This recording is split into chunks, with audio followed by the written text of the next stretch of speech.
melalap sebuah gudang yang berada di toko elektronik di Jalan Cilikriwut, kilometer 4, Palangkaraya, Kalimantan Tengah.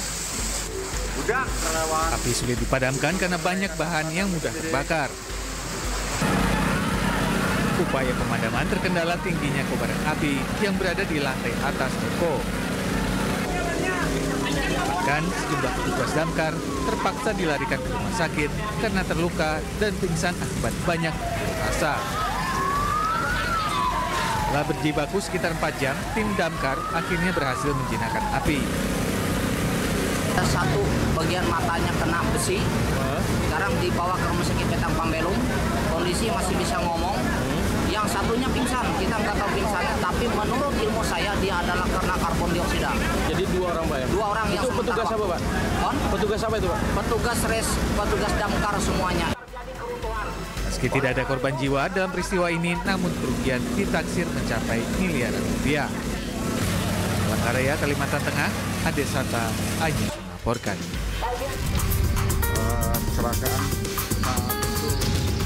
Kecelakaan lalu lintas kembali terjadi di jalur Pantura Subah, Kabupaten Batang, Jawa Tengah yang minim penerangan. Sebuah truk towing menabrak bagian belakang truk tronton bermuatan semen yang sedang parkir di bahu jalan. Akibat insiden ini, sopir truk towing tewas di tempat. Korban bernama Regar Arifin, warga Wonogiri, Jawa Tengah, langsung dilarikan ke RSUD Batang. Peristiwa tragis ini bermula saat truk towing yang dikemudikan oleh Regar, warga Wonogiri, melaju dari arah barat. Tiba-tiba truk menabrak truk tronton yang sedang parkir di kanan jalan. Parkir itu. Lagi apa itu? Lagi mau kencing. Parkir sebelah kanan. Iya. Terus ada satu unit towing itu dari belakang Langsung menabrak gitu. Jenengan langsung turun maju. Emang saya udah posisi udah turun lagi mau buka celana mau kencing. Tapi langsung maju bantu ya? Ya langsung dilihat ke belakang. Ternyata itu udah di dalam udah nyangkut gitu. Dugaan sementara, kecelakaan ini terjadi akibat pengemudi truk towing mengantuk hingga hilang kendali. Di Batang, Jawa Tengah, Suryono Soekarno, Anyus melaporkan.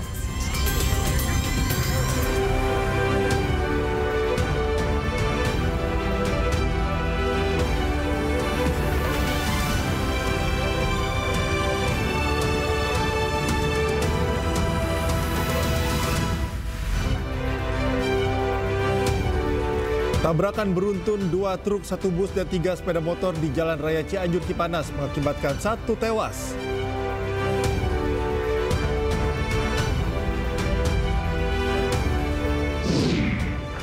Koalisi Masyarakat Sipil Reformasi Sektor Keamanan menggeruduk ruang rapat panitia kerja DPR di hotel mewah terkait revisi Undang-Undang TNI. Rayakan Ramadan umat Muslim di Filipina gelar buka puasa bersama dengan kuliner legendaris.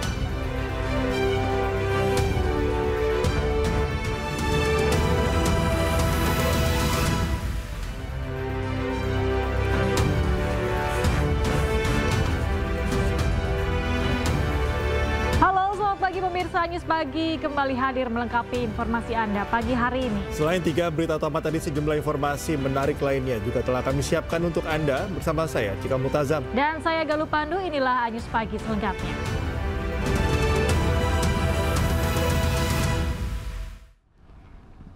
Kita awali informasi News Pagi hari ini, pemirsa. Hujan deras yang melanda wilayah Madiun mengakibatkan banjir di sejumlah desa di 3 kecamatan satu malam. Ya, seorang warga yang sedang sholat maghrib dilaporkan hanyut karena rumahnya yang berada di pinggir sungai ambrol terbawa arus. Informasi lur, nganduk banjir bandang ki Koalas Etan. Tertek Rombang jalur Madiun. Nah, jalur Mojopurno ke arah Kararoban. Inilah video amatir warga yang merekam derasnya air yang melanda desa Nglanduk dan Mojorayung di Kecamatan Wungu, Madiun.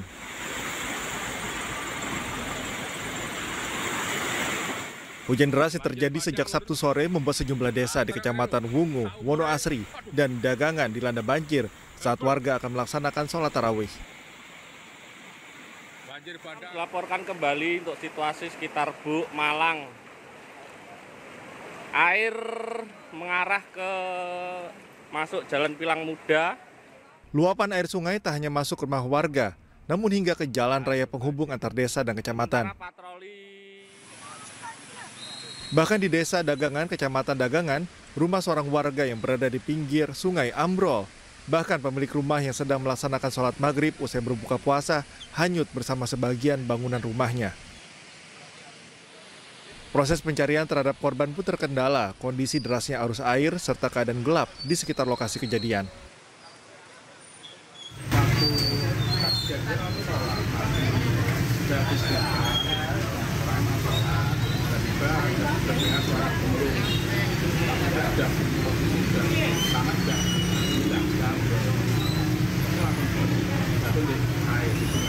Kita masih berkoordinasi dengan Basarnas.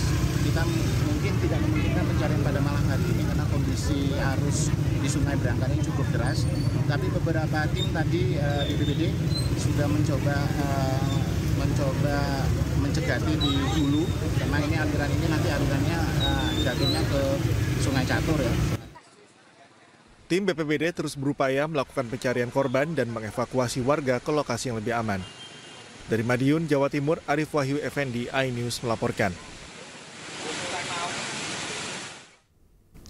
Dua kecelakaan lalu lintas terjadi di Jalan Raya Cianjur Cipanas dalam waktu berdekatan. Akibat sopir truk mengantuk. Tabrakan beruntun terjadi yang melibatkan 2 truk, 1 bus, dan 3 sepeda motor.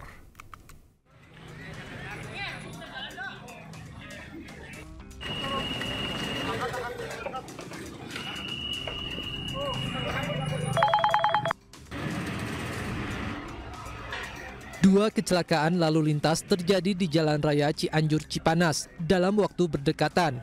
Tabrakan beruntun terjadi yang melibatkan 2 truk, 1 bus, dan 3 sepeda motor. Tim SAR gabungan yang tiba di lokasi langsung mengevakuasi kendaraan yang terlibat kecelakaan. Kecelakaan diduga karena sopir truk mengantuk. Akibat kejadian tersebut, 5 orang alami luka ringan dan seluruh korban sudah dibawa ke RSUD Cianjur. Sementara di waktu sebelumnya, karena supir hilang kendali, sebuah truk bermuatan kelapa menabrak pagar pembatas. Truk hilang kendali ketika melewati jalur menikung dan menurun. Akibatnya sopir truk meninggal di lokasi karena terjepit badan truk. Truk yang pengangkut kelapa melaju dari arah Bogor menuju Cianjur, tepatnya di Kampung Ciberem, Desa Ciberem, Kecamatan Cugenang, Kabupaten Cianjur. Truk tersebut diduga sopir mengantuk dan tidak bisa mengendalikan. Untuk truk menabrak ke kiri ke arah penahan tanah, kemudian untuk sopir meninggal dunia. Terima kasih. Akibat 2 kecelakaan ini, arus lalu lintas dari kedua arah sempat alami kemacetan panjang. Dari Cianjur, Jawa Barat, Andi Ihsan, iNews melaporkan. Diduga melaju dengan kecepatan tinggi, sebuah angkutan umum menghantam sepeda motor yang dikendarai 2 remaja. Akibat kejadian tersebut, 1 korban terpental sejauh 3 meter.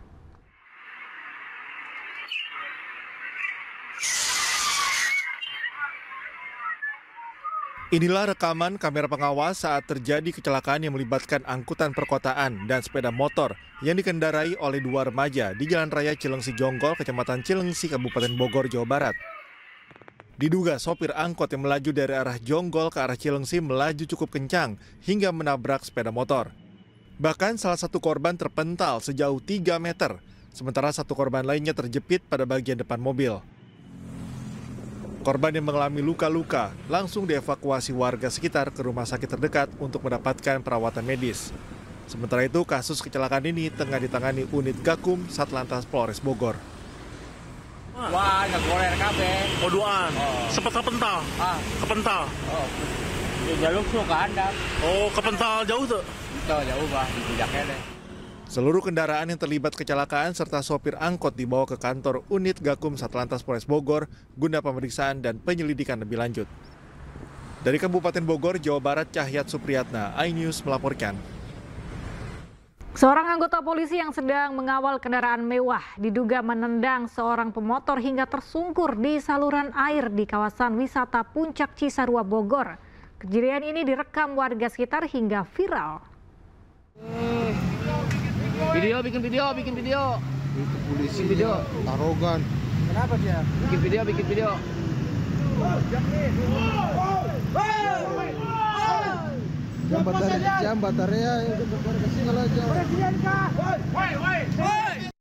Detik-detik seorang pengendara motor yang tersungkur ke dalam saluran air karena diduga dipepet dan ditendang oleh seorang anggota Patwal Polres Bogor di kawasan Cisarua Puncak terekam kamera amatir warga. Dalam video juga terlihat petugas berseragam diduga mengintimidasi pemotor. Beberapa saat kemudian seorang penumpang dalam mobil mewah turun dan terlihat berbicara dengan pengendara motor. Namun karena diteriaki warga, penumpang mobil tersebut akhirnya kembali masuk dan melanjutkan perjalanan. Kejadian ini pun sempat menarik perhatian warga termasuk pengguna Jalan Raya Puncak. Menyikapi peristiwa yang akhirnya viral di media sosial ini, pihak Polres Bogor meminta maaf kepada korban dan membantah bahwa anggotanya telah menendang korban. Menurutnya saat itu anggotanya sedang mengawal rekannya yang akan turun dari jalur puncak. Saya tekankan untuk yang di medsos itu dikatakan adanya ditendang itu tidak, tetapi karena memang bersentuhan dengan kendaraan, kena crash motor patroli, akhirnya yang bersangkutan terjatuh. Tetapi untuk anggota saat ini sudah dilaksanakan pemeriksaan dan diberhentikan dari tugasnya saat ini untuk dilaksanakan pemeriksaan. Sementara korban dalam klarifikasinya menyebut bahwa benar dirinya yang tengah berkendara di Jalan Raya Puncak tiba-tiba dipepet motor Patwal yang memintanya untuk menepi. Patwal, jalur Puncak, Kabupaten Bogor. Maka dari itu klarifikasi kami sebagai keluarga bahwa yang tadi kejadian siang itu bukan anggota Matea. Saya pertegas. Sebagian publik pun mempertanyakan standar operasi prosedur atau SOP pengawalan, lantaran mobil yang ada dalam video bukanlah mobil dinas atau kendaraan darurat seperti ambulans dan pemadam kebakaran. Dari Bogor, Jawa Barat, Wildan Hidayat, iNews melaporkan.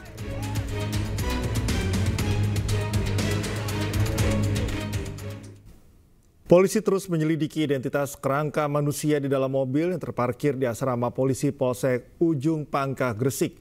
Polisi memeriksa 20 saksi yang diantaranya terdiri dari anggota Polsek Ujung Pangkah.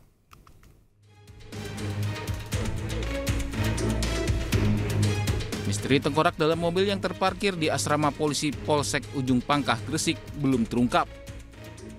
Pihak Polres Gresik terus berkoordinasi dengan tim forensik untuk mengetahui hasil tes DNA agar mengetahui identitas tengkorak tersebut. Polisi juga memeriksa 20 saksi yang terdiri dari anggota Polsek Ujung Pangkah dan warga sekitar. Per malam ini kami sudah melakukan pemeriksaan terhadap 20 orang saksi, yang mana 20 orang saksi itu juga ada salah satu dari anggota Polsek maupun dari masyarakat setempat. Terus kami juga masih berkoordinasi dengan kedokteran forensik terkait hasil uji labnya. Dari hasil pemeriksaan saksi, beberapa orang mengaku mengenali korban berdasarkan ciri-ciri fisik dan temuan sarung batik di dalam mobil. Hasil forensik menunjukkan bahwa korban adalah laki-laki dengan tinggi badan sekitar 153 cm dan diperkirakan berusia 60 tahun. Salah satu ciri khas yang menonjol adalah kondisi giginya yang tonggos. Namun polisi belum bisa memastikan identitas korban sebelum ada hasil kajian ilmiah yang akurat. Dari Gresik, Jawa Timur, Agus Ismanto, iNews melaporkan. Kementerian Sosial akan memberi pendampingan kepada korban pelecehan dari ex-Kapolres Ngada AKBP Fajar Widya Dharma. Tak hanya menyiapkan rumah aman, Kemensos juga berdiskusi dengan pihak terkait perihal rehabilitasi terhadap korban. Pendampingan ya dari sentra kita yang di sana. Jadi pasti kita lakukan pendampingan ya. Kita akan siapkan hal-hal yang memang dibutuhkan. Kalau memang perlu residensial, kita siap di sentra kita. Tapi yang jelas Kementerian Sosial akan berdiskusi dengan para sesepuh di sana, para tokoh-tokoh di sana bagaimana merehabilitasi anak-anak. Menteri Hak Asasi Manusia Natalius Pigai mengomentari hukuman yang tepat untuk mantan Kapolres Ngada, yakni 3 hukuman sekaligus. Hal tersebut disampaikan Natalius Pigai usai mengisi kuliah umum di Universitas Nomensen, Medan, Sumatera Utara. Kan saya bilang ada 3. Yang pertama adalah hukuman disiplin, pencopotan jabatan, yang kedua pidana, yang ketiga adalah kode. Sebelumnya, Mabes Polri berjanji akan menindak tegas AKBP Fajar Widya Dharma Lukman, ex-Kapolres Ngada, tersangka kasus kekerasan seksual terhadap anak di bawah umur. Polri menegaskan akan menegakkan hukum tanpa pandang bulu dan transparan. Cukup saja. Sudah. Ya.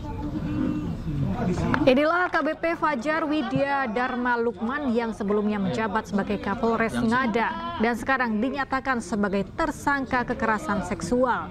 Tersangka dihadirkan di Mabes Polri dan akan segera menjalani sidang etik dan pidana. Yang memprihatinkan, tersangka diduga melakukan pelecehan seksual ke 4 orang korban, yang mana 3 diantaranya masih di bawah umur berusia 6 tahun, 13 tahun, dan 16 tahun.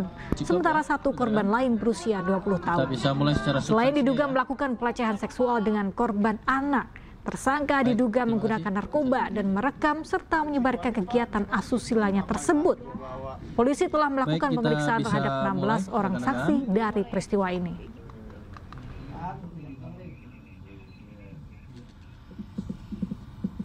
Saya menyampaikan hasil dari penyelidikan pemeriksaan melalui kode etik dari Watprof, ditemukan fakta bahwa FLS telah melakukan